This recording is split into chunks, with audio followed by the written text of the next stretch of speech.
vultures are circling over Ed Miliband's political future.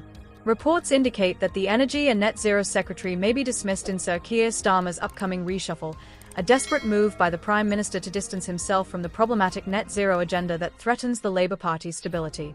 For those concerned about Miliband's obsessive pursuit of green policies jeopardising the British economy, this might seem like a win, but it could be a strategic ruse.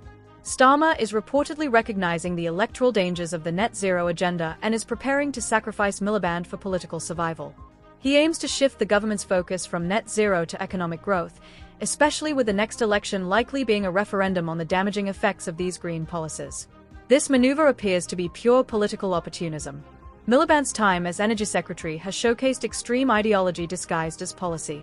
The Labour government has halted new oil and gas licenses in the North Sea and is pushing for costly heat pump replacements for domestic boilers.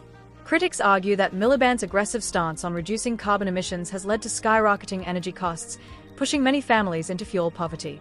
These policies are not just misguided, they are actively detrimental.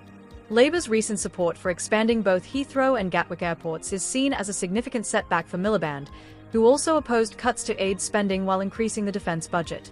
Miliband's policies have prioritised signalling to the global elite over the needs of the British public.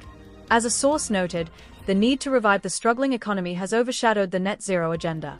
Miliband's anticipated exit seems to be a calculated tactic to mislead the public. The globalist net zero agenda remains entrenched in the Labour Party, tied to international organisations and wealthy elites profiting from the green transition. Sacrificing Miliband appears to be a superficial attempt to address public dissatisfaction. While Starmer may adjust his rhetoric and postpone some extreme policies, he remains fundamentally committed to the net zero agenda. Additionally, Labour has now inadvertently opened the door for Reform UK. Their failures and disregard for the economic realities facing ordinary Britons have created an opportunity for Reform UK, led by figures like Nigel Farage. Crucially, Labour has demonstrated a willingness to lie to gain and maintain power on nearly every issue, making their promises unreliable. In contrast, Reform UK has a history of fulfilling its commitments, stating what they mean and meaning what they say.